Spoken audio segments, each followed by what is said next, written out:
তানিশার উপর কোনো প্রভাব পড়ল না। উল্টো প্রিয়া বলল, সব ঠিক হয়ে যাবে দেখিস। কাল তুই আমার সঙ্গে চলু। তানিশা কড়া সুরে বলল, আমি আর তোর সঙ্গে যাব না। তুই যা করার কর, আমাকে এসবের মধ্যে টানবি না গিয়ে। প্রিয়া কিছুক্ষণ চুপ করে থেকে বলল, ঠিক আছে, স্যারের বাড়ির কাছেই একটা মাঠ আছে। তুই সেখানে থাকিস। প্রয়োজন হলে আমি তোর কাছে চলে আসব। তানিশা অনিচ্ছা সত্ত্বেও রাজি হয়ে গেল। এরপর তারা দুজনে নিজেদের বাড়ি ফিরে গেল। শনিবার দুপুরের দিকে প্রিয়া বাড়ি থেকে বেরিয়ে পড়ল। সে তানিশাকে বলেছিল, আমি গণিতের সমস্যার সমাধান করতে যাচ্ছি। তুই আমার জন্য প্রার্থনা করিস কে? তানিশাকে সঙ্গে নিয়ে প্রিয়া বের হল এবং কৌশিক স্যারের বাড়ির পথে চল। পথে একটি খালি জমির কাছে পৌঁছে প্রিয়া ব্যাগ থেকে মেকআপের সামগ্রী বের করে সাজগোজ করল। এরপর তানিশাকে সেখানে অপেক্ষা করতে বলে স্যারের বাড়ির দিকে রওনা দিল। কৌশিক স্যার প্রিয়াকে দেখে উচ্ছ্বাস প্রকাশ করলেন এবং বললেন, প্রিয়া, তোমার জন্যই তো অপেক্ষা করছিলাম। পরিচিত হও, ইনি অয়ন স্যার। তিনি আমাদের স্কুলের বোর্ড পরীক্ষার চেকার। তোমার গণিতের সমস্যার সমাধান তিনিই করবেন। কৌশিক স্যার হেসে বললেন, প্রিয়া আমাদের সবচেয়ে মেধাবী মেয়ে, তবে গণিতে একটু দুর্বল। অয়ন স্যার, এর জন্য যা যা প্রয়োজন আপনি সব করবেন, তাই না? প্রিয়া লজ্জায় মাথা নাড়ল। অয়ন স্যার তাকে বললেন, দেখো, আজ যা কিছু হবে তা এখানেই শেষ হবে। বাইরের কেউ যেন কিছু না জানে। প্রিয়া বুঝতে পারল যে এখানে তাকে নিজের যোগ্যতা প্রমাণ করার জন্য কিছুটা আপস করতে হবে। কিছুক্ষণ পর স্যারের কথামতো কাজ শেষ হল। প্রিয়া ফিরে এসে বলল, স্যার, আমি কি এখন বাড়ি যেতে পারি? আমার বান্ধবী বাইরে অপেক্ষা করছে গিয়ে। কৌশিক স্যার জিজ্ঞেস করলেন, তোমার বান্ধবীকে? প্রিয়া বলল, তানিশা স্যার। স্যার হেসে বললেন, সে তো খুব ভালো মেয়ে। তার কোনো বিশেষ বন্ধু নেই? প্রিয়া বলল, না স্যার, সে এসব বিষয়ে একেবারেই আগ্রহী নয় গি। কৌশিক স্যার বললেন, তাহলে একটা মজার কথা বলি। আমাদের রসায়নের দেশমুখ স্যার তাকে পছন্দ করেন। প্রতিদিন তার নাম নিয়ে কথা বলেন। তাকে জানিয়ে দিও, সে যেন একটু খেয়াল রাখে। প্রিয়া মাথা নেড়ে রাজি হল এবং চলে গেল। বাইরে এসে প্রিয়া তানিশার দিকে তাকিয়ে বলল, চল বাড়ি ফিরে যাই। তানিশা অবাক হয়ে শুধুই তাকিয়ে রইল, কিছু বলল না। কৌশিক স্যারের বাড়ি থেকে বের হওয়ার পর প্রিয়া ভাবতে লাগল, তানিশাকে কি সব জানানো উচিত হবে। ও মনে মনে বলল, তানিশার তো সবকিছু নিয়ে মজা লুটে যাওয়ার স্বভাব। তবে ওরও তো রসায়নের সমস্যা হচ্ছে। একবার যদি তাকে সুযোগ করে দিই, তবে ওরও উপকার হবে গু। ধীরে ধীরে প্রিয়া তানিশার কাছে এল। তাকে দেখে তানিশা হেসে বলল, কিরে প্রিয়া, বর্ষর নিবন্ধ লিখতে হলো নাকি? নাকি স্যারকে পুরো একটা গল্প লিখে দিয়ে এলি? প্রিয়া একটু রেগে গিয়ে বলল, তুই মজা নিচ্ছিস? এত হাসির কি আছে? তানিশা তখন বলল, আচ্ছা আচ্ছা, রাগ করিস না। এবার বল কি হল? প্রিয়া হালকা হাসি দিয়ে বলল, আজ তো অনেক বড় নিবন্ধ লিখে এলাম। তবে কৌশিক স্যার না, অয়ন স্যার বেশ কঠোর মানুষ। তিনি ভালো, একটু কড়া, কিন্তু খারাপ লাগেনি। আর হ্যাঁ, তোর জন্য একটা চমক আছে গিউ। তানিশা অবাক হয়ে বলল, চমক? কি রে, এত উচ্ছ্বাস কেন? প্রিয়া মজা করে বলল, ধীরে ধীরে বলব। তবে আগে বল, তুই এত উৎসাহিত কেন? তানিশা হাসতে হাসতে বলল, তুই যা বলছিস তা শোনার পর মনে হচ্ছে পুরো গল্পটাই খুব মজার। তবে কৌশিক স্যার কি ওখানে ছিলেন? প্রিয়া হেসে বলল, তুইও পাগল। সবকিছু কি জানতেই হবে তোকে? তানিশা একটু থেমে বলল, ওর কথা শুনে মনে হচ্ছে তুই একটু সমস্যায় পড়েছিস। তবে বল, সব ঠিক আছে তো? প্রিয়া বলল, ও একটা কথা বলি, একবার তুইও অভিজ্ঞতা নিয়ে দেখ। তখন সব বুঝবি। তানিশা মাথা নেড়ে বলল, আমার মতো একজন সাধারণ মেয়েকে দেখবে কে? তুই যা বলছিস তাতে আমার তো কিছু হবে না গি। প্রিয়া মুচকি হেসে বলল, তুই সাধারণ হতে পারিস, কিন্তু তাদের চোখে তা নয়। এসব মানুষ আসলে মজা নেই। তানিশা একটু রেগে বলল, আচ্ছা চুপ কর। আজ তোর অনেক কথা শুনলাম। তুই এখনো স্বপ্নে আছিস গ? প্রিয়া হেসে বলল, হ্যাঁ রে, স্বপ্নেই আছি। তবে অয়ন স্যার আমাকে অনেক কাজ দিয়েছেন, কৌশিক স্যারের থেকেও বেশি গু।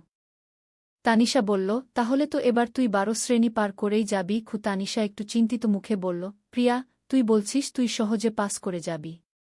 কিন্তু কিভাবে করলি এটা? আমি তো খুব চিন্তায় আছি গু। প্রিয়া হাসতে হাসতে বলল, তুই এত চিন্তা করছিস কেন? আমি তো বললাম আমার একটা উপায় আছে গি। তানিশা অবাক হয়ে বলল, কি উপায়? বল না, আমি রসায়নে পাস করতে পারব কিনা সেটাই বড় চিন্তা গু। প্রিয়া একটু মুচকি হেসে বলল, কৌশিক স্যার বলছিলেন যে আমাদের রসায়নের দেশমুখ স্যার তোকে নিয়ে কথা বলছিলেন গু। তানিশা চমকে উঠে বলল, কি? কৌশিক স্যার এমন বলছেন কেন? প্রিয়া হেসে উত্তর দিল, হ্যাঁ স্যার নিজেই বললেন দেশমুখ স্যার নাকি তোর পড়াশোনার দিক থেকে বেশ আগ্রহী গো। তানিশা চিন্তিত মুখে বলল, আমারও মনে হচ্ছিল দেশমুখ স্যার আমাকে লক্ষ্য করছেন। কয়েকবার তো আমাকে আলাদা করে কথা বলার চেষ্টাও করেছেন। প্রিয়া মজা করে বলল, তাহলে যা তার সঙ্গে কথা বল। আর একবার যদি তিনি সাহায্য করেন তাহলে তুইও পাস করে যাবি। তানিশা একটু বিরক্ত হয়ে বলল, কিন্তু ৪৫ বছরের একটা মানুষকে কিভাবে বিশ্বাস করব? এটা কি ঠিক হবে? প্রিয়া সহজভাবে বলল, দেখ অভিজ্ঞ লোকেরা এমনটাই করে। তবে তুই নিজেই সিদ্ধান্ত নে গি। তানিশা বলল, কিন্তু এসব ঠিক বলে মনে হচ্ছে না গি। প্রিয়া মাথা নেড়ে বলল, দেখ তানিশা, তুই যদি পাস করতে না পারিস তাহলে কি আবার এই শ্রেণীতেই বসে থাকতে চাইবি?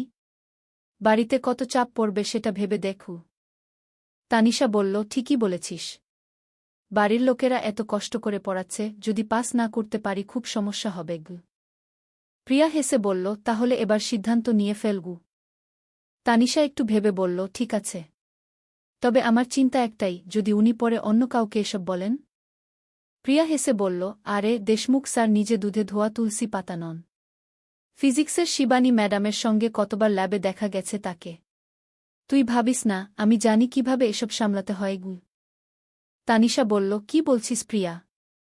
এ কেমন স্কুল? আমার তো মাথা খারাপ হয়ে যাচ্ছে। প্রিয়া মজা করে বলল, দেখ এইসব চিন্তা ছেড়ে দে, মাথা ঠান্ডা রাখ। সব সমস্যাকে মিক্সারে দিয়ে গুড়িয়ে ফেল, তারপর দেখ কত আরাম পাবি গু। তানিশা চিন্তিত মুখে বলল, আমি একটু ভাবব। এটা সহজ সিদ্ধান্ত নয়। রাজা রানী হয়ে থাকার স্বপ্ন ত্যাগ করে এমন কিছু করাটা সহজ নয় গি। প্রিয়া মুচকি হেসে বলল, দেখো তুই যা খুশি করো। তবে মনে রাখিস পাস করাটা জরুরি, আর জীবন চলার জন্য এটুকু ত্যাগ করতেই হবে। এখন এটা তোর সিদ্ধান্ত, তুই কি করবি সেটা নিজেই ভেবে নে। তবে কৌশিক স্যারকে জানাতে হলে আগে থেকে বলে দিস কি। তানিশা বলল, ঠিক আছে প্রিয়া। এবার চলো, অনেক দেরি হয়ে গেছে গি। প্রিয়া ক্লান্ত মুখে বলল, ঠিক বলেছিস, আমিও একটু বিশ্রাম নিতে চাই। পা দুটো এত ব্যথা করছে। এরপর দুজনে নিজেদের বাড়ির দিকে হাঁটা দিল। তানিশা বাড়ি ফিরেও প্রিয়ার কথাগুলো মনে মনে ভাবতে লাগল। নিজের ঘরের আয়নার সামনে দাঁড়িয়ে নিজের প্রতিচ্ছবি দেখে সে ভাবল, আমি কি সত্যিই একটা বিশেষ? দেশমুখ স্যার যদি সত্যিই আমার প্রতি আগ্রহী হন তাহলে কেন? প্রিয়ার কথাগুলো কি সত্যি হতে পারে? তার মনে অসংখ্য প্রশ্ন জেগে উঠল। পুরুষেরা কেন এমন করে? কেন তারা এত পাগল হয়ে যায়? এমন সময় তার মায়ের ডাকে তার চিন্তার ভাঙন ঘটল। তানিশা, এত রাতে কি করছিস? এখনো ঘুম আসেনি? তার বাবা পাশ থেকে বললেন, তুমি কেন এত কথা বলছ? মেয়েটা হয়তো ঘুমিয়েই পড়েছে। আমি একবার দেখে আসি। তানিশা যা কিছু শুনছিল তাড়াতাড়ি চোখ বন্ধ করে ঘুমানোর ভান করল। তার বাবা দরজার কাছে এসে ফিসফিস করে বললেন, আমি তো বলেছিলাম ওকে ঘুমাতে দাও। তার মা বললেন, ঠিক আছে ঠিক আছে, চুপ থাকো। বাবা আবার বললেন, যদি ঘুমিয়েই থাকে তাহলে আর কথা বলো না। চলো এবার নিজেরাও ঘুমাই। মাও বললেন, চলো, দেরি হয়ে গেছে গি। বাড়ির অন্য ঘরে থাকা তানিশা তাদের কথাগুলো মন দিয়ে শুনছিল। দরজার ফাঁকা জায়গা দিয়ে এক ঝলক দেখার চেষ্টা করল। কিন্তু এই মুহূর্তে তার নিজের ভাবনাগুলো এত জটিল হয়ে উঠেছিল যে সে সেগুলো পরিষ্কার করতে পারছিল না। সে ভাবল, জীবন এত কঠিন কেন? সবকিছু এত গোলমেলে কেন? তানিশা তার পড়ার ঘরে বসে বইয়ের পাতা উল্টাচ্ছিল, কিন্তু মন যেন কোথাও নেই। পাশের ঘরে মা বাবার কথোপকথন তার কানে আসছিল। বাবা বলছিলেন, কতদিন হয়ে গেল ঠিক করে কথা বলার সময়ও পাই না গি। মা একটু বিরক্ত হয়ে উত্তর দিলেন, তোমার দায়িত্ব তো তানিশার পড়াশোনায়। এখনই যত্ন নাও, পরে হয়তো সময় পাবে না। মেয়েটা বড় হয়ে গেছে। আমাদের কথাগুলো সে শুনলে কি ভাববে? এই কথাগুলো শুনে তানিশা থমকে গেল। তার বুক কাঁপছিল আর মুখ দিয়ে যেন শব্দ বেরোচ্ছিল না। প্রথমবার সে মা বাবার কথায় এমন কিছু শুনল যা তাকে অস্বস্তিতে ফেলে দিল। বাবা বললেন, মেয়েটা স্কুল থেকে ফিরে এত ক্লান্ত যে এখন ঘুমাচ্ছে। আর তাকে যদি এখন জাগিয়ে তুলি তাহলে রাতভর জেগে থাকতে হবে। তানিশার মনে পড়ল তার বান্ধবী প্রিয়া একদিন বলেছিল, সব মানুষই একটু পাগল। কিন্তু দায়িত্ব এলে সবাই ঠিক হয়ে যায়। এই কথার সত্যতা যেন তানিশা তার বাবা মায়ের আচরণে অনুভব করল।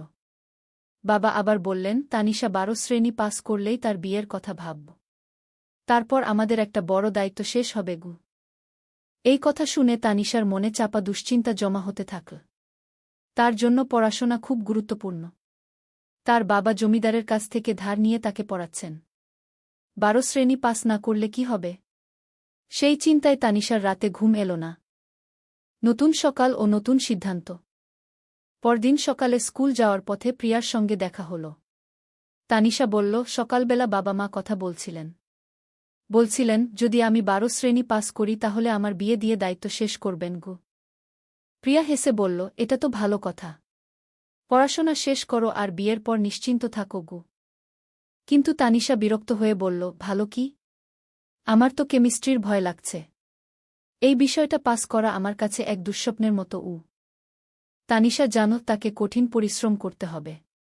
মন শক্ত করে সে ঠিক করল এখন সময় নষ্ট না করে পড়াশোনায় মনোযোগ দেবে, কারণ তার ভবিষ্যৎ শুধুমাত্র তার নিজের হাতেই। সকালবেলা তানিশা আর প্রিয়া স্কুলের দিকে হাঁটছিল। তানিশার মুখে চিন্তার ছাপ স্পষ্ট। প্রিয়া বলল, কি ব্যাপার তানিশা? এত চিন্তিত কেন? তানিশা বলল, আমি কেমিস্ট্রিতে খুব পিছিয়ে আছি। যদি 12 শ্রেণী পাস না করতে পারি তাহলে বাবা মার স্বপ্ন ভেঙে যাবে। বাবা তো জমিদারের কাছ থেকে ধার নিয়ে আমাকে পড়াচ্ছেন গু। এই কথা শুনে প্রিয়া একটু হাসল। সে বলল, তুই কি জানিস, আমি তোকে আগেই একটা উপায় বলে দিয়েছি। সবকিছু এখন তোর হাতেই। তানিশা দ্রুতার সঙ্গে বলল, হ্যাঁ, তাই আমি একটা সিদ্ধান্ত নিয়েছি গু। কি সিদ্ধান্ত? প্রিয়া কৌতূহল নিয়ে জানতে চাইল। তানিশা বলল, আমি দেশমুখ স্যারকে সাহায্যের জন্য বলব। তিনি খুব ভালো পড়ান, আর তার সাহায্য পেলে আমি অবশ্যই কেমিস্ট্রি পরীক্ষায় ভালো করব। প্রিয়া চমকে উঠে বলল, তুই সাহস করে সিদ্ধান্ত নিয়েছিস, সেটাই বড় কথা। ঠিক আছে, আমি আজকেই দেশমুখ স্যারের সঙ্গে কথা বলব। দয়া করে দ্রুত কথা বলিস, আমার অনেক চাপ। তানিশা উদ্বিগ্ন মুখে বলল। প্রিয়া হেসে বলল, তুই ঠিকই পারবি। তোর শুধু মন দিয়ে চেষ্টা করা দরকার। আর একটা কথা মনে রাখিস, জীবনে কিছু পেতে হলে পরিশ্রম তো করতেই হবে। তানিশা বলল, ঠিক আছে, এখন তোর এই ডায়লগ বন্ধ কর। চল স্কুলে যাই। দেশমুখ স্যারের ক্লাসরুম ও বিশেষ দায়িত্ব। স্কুলে পৌঁছে প্রিয়া দেশমুখ স্যারের সঙ্গে দেখা করল। স্যার তার চেম্বারে ছিলেন। প্রিয়া ঢুকে বলল, স্যার, আপনার কাছে একটা ভালো খবর আছে। দেশমুখ স্যার বললেন, কি ভালো খবর, বল। প্রিয়া উত্তেজিত হয়ে বলল, স্যার, তানিশা আপনার গাইডেন্স নিতে প্রস্তুত। আপনি ওকে কেমিস্ট্রিতে সাহায্য করলে ও নিশ্চয়ই পাস করবে। দেশমুখ স্যার খুশি হয়ে বললেন, এটা খুব ভালো খবর। আমি অবশ্যই তানিশাকে সাহায্য করব। তোমার চেষ্টা সফল হয়েছে। তানিশা অবশ্যই ভালো করবে। প্রিয়া হাসতে হাসতে বলল, ধন্যবাদ স্যার, আমি জানতাম আপনি রাজি হবেন। প্রিয়া আর তানিশা একসঙ্গে ক্লাসে বসেছিল। প্রিয়া হঠাৎ বলল, তোর কি জানিস? দেশমুখ স্যার তোকে নিয়ে খুব চিন্তিত। তানিশা অবাক হয়ে বলল, আমি কেন? আমি তো কিছু করিনি। প্রিয়া হেসে বলল, তিনি চান তুই পরীক্ষায় ভালো করিস। তোকে নিয়ে তার অনেক আশা। ক্লাসে ঢুকে দেশমুখ স্যার বললেন, গুড মর্নিং সবাইকে। আজ আমরা নতুন একটা বিষয় শিখব। সবাই একসঙ্গে উত্তর দিল, গুড মর্নিং স্যার। তানিশা স্যারের দিকে তাকিয়ে রইল। তার মনে হল স্যার অনেক পরিশ্রম করেন। ৪৫ বছর বয়স হলেও তিনি যথেষ্ট উদ্যমী। ক্লাস চলাকালীন হঠাৎ স্যারের নজর পড়ল তানিশার দিকে। তিনি বললেন, তানিশা দাঁড়াও। আমার প্রশ্নের উত্তর দাও। তানিশা তোতলাতে শুরু করল, কারণ তার মনোযোগ ক্লাসে ছিল না। স্যার বললেন, পিরিয়ডের পরে আমার সঙ্গে দেখা করো। তানিশার মন ভারাক্রান্ত হয়ে গেল। পিরিয়ড শেষ হওয়ার পর তানিশা স্যারের কেবিনে গেল। স্যার জিজ্ঞাসা করলেন, তোমার পড়াশোনায় এত অন্যমনস্ক কেন? তানিশা মাথা নিচু করে বলল, স্যার, কেমিস্ট্রির জন্য আমি খুব দুশ্চিন্তায় আছি। যদি আমি পরীক্ষায় ফেল করি তাহলে বাবা মার স্বপ্ন ভেঙে যাবে। স্যার একটু হেসে বললেন, ঠিক আছে, আমি তোমার দায়িত্ব নিচ্ছি। কিন্তু তোমাকে খুব পরিশ্রম করতে হবে। তানিশা আশ্বস্ত হয়ে বলল, আমি প্রস্তুত স্যার, আমি যা কিছু করতে প্রস্তুত। স্যার বললেন, তাহলে আগামীকাল থেকে বাড়তি ক্লাস শুরু করব। সময় ঠিক করে বলব। তানিশা স্যারের প্রতি কৃতজ্ঞতা জানিয়ে ক্লাসে ফিরে এল। ক্লাসে ফিরে প্রিয়া জানতে চাইল, কি বলল স্যার? তানিশা হাসতে হাসতে বলল, তিনি আমাকে সাহায্য করবেন। এখন থেকে আমাকে আরও বেশি মনোযোগী হতে হবে গি। প্রিয়া হেসে বলল, তাহলে তুই নিশ্চিত সফল হবি। আমি জানি তুই পারবি গু। তানিশা সেদিন থেকে মন দিয়ে পড়াশোনা শুরু করল। তার মনে একটাই লক্ষ্য, পরীক্ষায় ভালো ফল করে বাবা মার মুখ উজ্জ্বল করা। ফার্ম হাউসের গোপন পাঠশালা। স্কুল ছুটির পর তানিশা আর প্রিয়া একসঙ্গে হাঁটছিল। তানিশা একটু চিন্তিত মুখে বলল, প্রিয়া, কাল যে ফার্ম হাউসে যেতে হবে এটা নিয়ে আমার খুব নার্ভাস লাগছে গু। প্রিয়া হেসে বলল, তুই এত চিন্তা করছিস কেন? সব ঠিক হবে। আর কিছুই তো করতে হবে না, শুধু স্যারের কথা মন দিয়ে শুনবি গু। তুই কি আমার সঙ্গে যাবি? তানিশা জিজ্ঞাসা করল। দেখো, তুই যদি চাস আমি দেশমুখ স্যারের সঙ্গে কথা বলবো। তিনি রাজি হলেই কৌশিক স্যারও রাজি হয়ে যাবেন, প্রিয়া আশ্বস্ত করল। তানিশা একটু হাসল, ঠিক আছে। তবে জানিস, আমি এখনও একটু ভয় পাচ্ছি। কিন্তু তুই যা বলছিস সেটা ঠিক গু। প্রিয়া আবার হেসে বলল, তুই দুশ্চিন্তা করিস না। আজ রাতে ঠিকমতো ঘুমাস। কাল সকালে উঠে তৈরি হয়ে নিস, আমাদের ফার্ম হাউসে যেতে হবে গু। তানিশা মজা করে বলল, তুই এই বিষয়ে একেবারে পিএইচডি করে বসে আছিস মনে হয় গি। প্রিয়া গর্বের সঙ্গে বলল, তাই তো। এত অভিজ্ঞতা কি এমনি এমনি হয়েছে? এই মজার কথার মাঝেই তারা বাড়ির পথে রওনা দিল। তানিশা বাড়ি ফিরে নিজের কাজগুলো তাড়াতাড়ি শেষ করল। রান্নাবান্না সেরে বাসন ধুয়ে একেবারে গুছিয়ে শুয়ে পড়ল। সকালে তানিশা খুব ভোরে উঠল। নিজের সমস্ত কাজ শেষ করে ফ্রেশ হয়ে মনে মনে বলল, আজ একটা নতুন দিন। নিজেকে প্রমাণ করার দিন। কি সে প্রিয়ার বাড়ির দিকে গেল। সেখানে পৌঁছে দরজায় ধাক্কা দিতে দিতে চিৎকার করে বলল, প্রিয়া, তাড়াতাড়ি কর। আমরা দেরি করে ফেলছি গু। প্রিয়া ঘুম জড়ানো গলায় বলল, তুই এত সকালে এখানে? ঠিক আছে দাঁড়া, আমি আসছি গু। তারা দুজন একসঙ্গে স্কুলের দিকে রওনা দিল। স্কুলের সামনে পৌঁছে প্রিয়া বলল, তুই এখানে একটু দাঁড়া, আমি দেশমুখ স্যারের সঙ্গে দেখা করে আসি। কিছুক্ষণ পরে প্রিয়া ফিরে এসে জানাল, সব ঠিক হয়ে গেছে। কৌশিক স্যার এবং দেশমুখ স্যার দুজনেই আসছেন।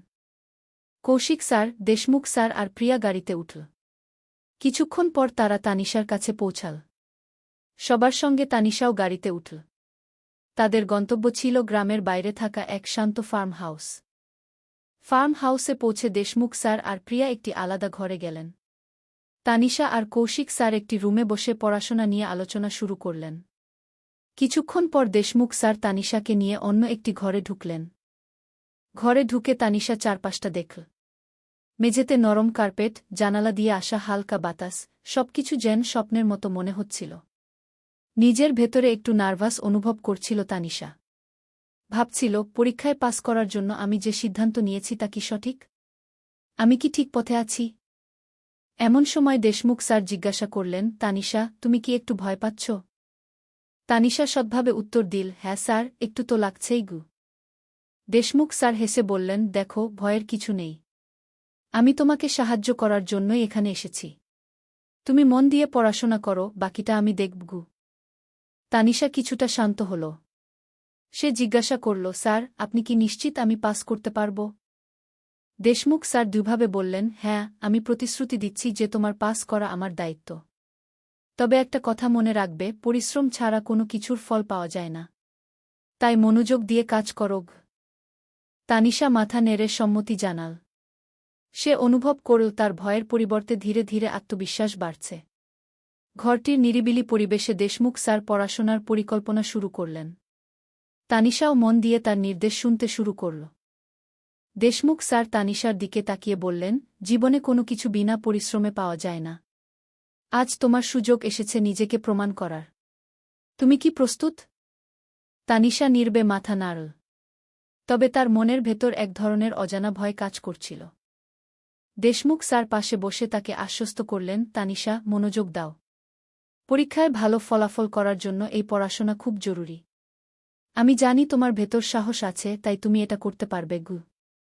তানিশা শান্তভাবে বলল, স্যার, আমি চেষ্টা করব। তবে এটা আমার জীবনে প্রথমবার গু। দেশমুখ স্যার হেসে বললেন, আমি আছি তোমার পাশে। সবকিছু ঠিকঠাক হবে, শুধু নিজের উপর ভরসা রাখো। অন্য ঘরে প্রিয়া এবং কৌশিক স্যার আলোচনা করছিলেন, তাদের কথার শব্দ এই ঘরেও শোনা যাচ্ছিল। দেশমুখ স্যার তানিশাকে বুঝিয়ে বললেন, তোমার বন্ধু প্রিয়া কতটা পরিশ্রম করছে দেখো। আমিও চাই তুমি নিজের সর্বোচ্চটা দাও। তানিশা মাথা নাড়ল। সে ধীরে ধীরে নিজের ভয় কাটিয়ে উঠতে লাগল। কয়েক ঘণ্টা নিবিড় অধ্যয়নের পর দেশমুখ স্যার বললেন, তোমার পড়ার অগ্রগতি দেখে আমি খুশি। আজ অনেকটা শেখা হয়েছে গি। এদিকে স্কুল ছুটির সময় ঘনিয়ে এল। প্রিয়া এসে তানিশার সঙ্গে কথা বলল, তোমার কেমন লাগছে? তানিশা মুচকি হেসে বলল, অনেক ভালো। মনে হচ্ছে সবকিছু সহজ হয়ে যাবে। পরীক্ষার প্রস্তুতি শেষ করে তারা বাড়ি ফিরল। সেই দিনগুলো কঠোর অধ্যাবসায়ে কেটে গেল। ফলাফল ও জমিদারের কালো ছায়া। অবশেষে পরীক্ষা হল এবং রেজাল্টের দিন এসে গেল। তানিশা আর প্রিয়া নিজেদের ফলাফল দেখতে স্কুলে গেল। প্রিয়া খুশিতে চিৎকার করে উঠল, তানিশা, তোমার কেমিস্ট্রিতে এত ভালো নম্বর! তুমি তো স্কুলে দ্বিতীয় স্থান অর্জন করেছ। তানিশার চোখ ভরে গেল আনন্দে। সে বলল, শেষমেশ আমার পরিশ্রম ফল দিয়েছে। আমার বাবাও আজ খুব খুশি হবেন। স্কুলে তানিশার সাফল্য উদযাপন করা হল। তার সম্মানে একটি সংবর্ধনার আয়োজন করা হল। দিনগুলো ধীরে ধীরে কেটে যাচ্ছিল। তানিশার পরিবার তার ভবিষ্যতের জন্য স্বপ্ন দেখছিল। কিন্তু জীবনের পথে বাধা আসা স্বাভাবিক। গ্রামের জমিদার প্রতাপ সিংহ, যার কাছ থেকে তানিশার বাবা ঋণ নিয়েছিলেন, এক নতুন সমস্যার সৃষ্টি করলেন। তানিশা এবং তার পরিবারকে এখন সেই চ্যালেঞ্জ মোকাবিলা করতে হবে। তানিশার বাবা রাজেন্দ্র চৌধুরী নিজের মেয়ের পড়াশোনার খরচ চালানোর জন্য গ্রামের জমিদার প্রতাপ সিংহের কাছ থেকে ঋণ নিয়েছিলেন। যদিও ঋণের একটা বড় অংশ ইতিমধ্যেই শোধ করা হয়েছিল, কিন্তু জমিদার প্রতাপ সিংহ তাতে চক্রবৃদ্ধি সুদ চাপিয়ে দেন। সুদের এই ভার মেটানো রাজেন্দ্র চৌধুরীর পক্ষে অসম্ভব হয়ে দাঁড়ায়। জমিদার এবার রাজেন্দ্র চৌধুরীর উপর চাপ সৃষ্টি করতে শুরু করল। একদিন তাকে নিজের বাড়িতে ডেকে অপমান করল এবং শারীরিকভাবে হেনস্থা করল। এই ঘটনায় রাজেন্দ্র চৌধুরী আরও অসহায় হয়ে পড়েন। তানিশা এইসব দেখে ভেঙে পড়ে, কিন্তু সে তখন কিছুই করতে পারছিল না। কিছুদিন পরে তানিশা তার পুরনো বন্ধু প্রিয়ার সাথে দেখা করতে যায়। অনেকদিন পর দেখা হওয়ায় প্রিয়া তানিশার মুখ দেখে জিজ্ঞাসা করল, কি হয়েছে রে তানিশা? এত মলিন দেখাচ্ছে কেন তোকে? তানিশা দীর্ঘশ্বাস ফেলে বলল, কি বলব রে প্রিয়া, আমাদের বাড়ির অবস্থা খুব খারাপ। বাবার কষ্ট দেখে আমার সহ্য হচ্ছে না গি। প্রিয়া বলল, আমার পিসি কমলাও একসময় তার এখানে কাজ করত। তিনিও প্রতাপ সিংহের ঋণের ফাঁদে পড়েছিলেন। একবার বাগান করার জন্য পিসি তার কাছ থেকে টাকা ধার নিয়েছিলেন, আর তারপর এই দুর্বিপাকে পড়েন গু। তানিশা বলল, তোর পিসি এত সৎ আর সরল, উনি কিভাবে ফাঁসলেন? প্রিয়া বলল, পিসির এক বন্ধু ছিল প্রিয়াঙ্কা, সেই তাকে ভুল পথে চালিত করেছিল।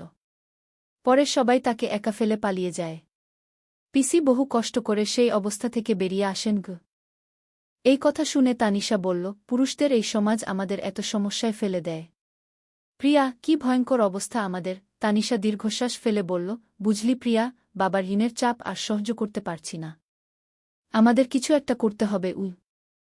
প্রিয়া পরামর্শ দিল, তুই কাজ শুরু কর, এতে কিছুটা সাহায্য হবে গু। তানিশা মাথা নিচু করে বলল, বাবা আমাকে কাজ করতে দেবে না গি। প্রিয়া জিজ্ঞাসা করল, তাহলে কি করবি? তানিশা দ্বিস্বরে বলল, আমি জমিদারের কাছে যাব। প্রিয়া চমকে উঠল, তুই পাগল? জমিদার প্রতাপ সিংহ খুবই ভয়ঙ্কর। তানিশা বলল, ঝুঁকি তো নিতেই হবে। বাবার জন্য সব করতে পারি। জমিদারের প্রাসাদে তানিশা। সেদিন রাতে প্রিয়াকে নিয়ে জমিদারের বাড়িতে পৌঁছাল তানিশা। সাহস করে প্রাসাদের ভেতরে ঢুকল। গম্ভীর কণ্ঠে জমিদার জিজ্ঞাসা করল, কেন এসেছ? তানিশা বলল, বাবার ঋণের বিষয়ে কথা বলতে। কিছুটা ছাড় চাই। জমিদার হেসে বলল, তোমার বাবার জন্য ছাড় দেব কেন? তানিশা দ্বিস্বরে বলল, আমি কাজ করতে রাজি। তবে আমাদের ঋণ মাফ করতে হবে গু। জমিদার বলল, তোমার সাহস আছে। আমি তোমার পরিবারকে ঋণমুক্ত করব, তবে আমার শর্তে কাজ করতে হবে গু। তানিশা প্রাসাদ থেকে বেরিয়ে প্রিয়াকে সব জানাল। প্রিয়া বলল, তুই বড় ঝুঁকি নিচ্ছিস, তবে আমি তোর পাশে আছি গু। তানিশা বলল, বাবার জন্য এটা করতেই হবে গু। রাতের খাবার শেষ করার পর দুজন একসঙ্গে বের হল। পরিকল্পনা অনুযায়ী প্রিয়া ফোনে রমনের সাথে কথা বলল এবং তাকে আমবাগানে নিয়ে গেল। এর মধ্যে তানিশা জমিদারের বাড়ির পেছনের দরজা দিয়ে ভেতরে ঢুকে পড়ল। বাড়ির পরিবেশ ছিল নিস্তব্ধ। তানিশা ভেতরে গিয়ে জোরে ডাকল, মালিক। জমিদার ঘরের ভেতর থেকে বলল, এসো তানিশা, তোমারই জন্য অপেক্ষা করছিলাম গু। তানিশা ঘরে ঢুকে বলল, মালিক, আমি আমার বাবার ঋণের বিষয়ে কথা বলতে এসেছি। আমার একটাই অনুরোধ, দয়া করে আমাদের ঋণ মাফ করে দিন গু। জমিদার কিছুক্ষণ চুপ করে থেকে বলল, আমি টাকা বা সোনা চাই। তা পেলে তোমার বাবার ঋণ মাফ করে দেবগু। তানিশা মাথা নিচু করে বলল, মালিক, এটা আমার বাবাকে বলবেন না। কেবল ঋণ মাফ করে দিন গু। জমিদার মুচকি হেসে বলল, ঠিক আছে, আমি তোমার বাবার জন্য আরও কিছু সাহায্য করব। তবে তোমার কথা রাখার দায়িত্ব তোমার, তাই তো? তানিশা বলল, হ্যাঁ মালিক, বাড়ির কাজ করা তো আমার দায়িত্ব। আপনি বরং বিশ্রাম নিন গু। জমিদার মৃদু হেসে বললেন, তুমি অনেক যত্নশীল মেয়ে। তোমার মতো মেয়েকে পুত্রবধূ হিসেবে পেলে আমরা ভাগ্যবান হতাম। তানিশা মাথা নিচু করে হাসল। এরপর থেকে সে প্রতিদিন নিজের কাজ সেরে বাড়ি পরিষ্কার করতে এবং সেখানে সময় কাটাতে শুরু করল। এভাবেই তানিশার জীবন চলতে থাকল। অপরদিকে প্রিয়ারও বিয়ে হয়েছে, তবে সে তার বিবাহিত জীবনে খুব একটা সুখী নয়। বন্ধুরা, গল্পটি কেমন লাগল জানাতে ভুলবেন না। এই রকম আরও গল্প শুনতে চাইলে কমেন্টে জানান। যদি এই গল্পটি ভালো লেগে থাকে তাহলে দয়া করে ভিডিওটি লাইক করুন এবং আমাদের চ্যানেলটি সাবস্ক্রাইব করুন। ধন্যবাদ, দেখা হবে আমাদের পরবর্তী ভিডিওতে।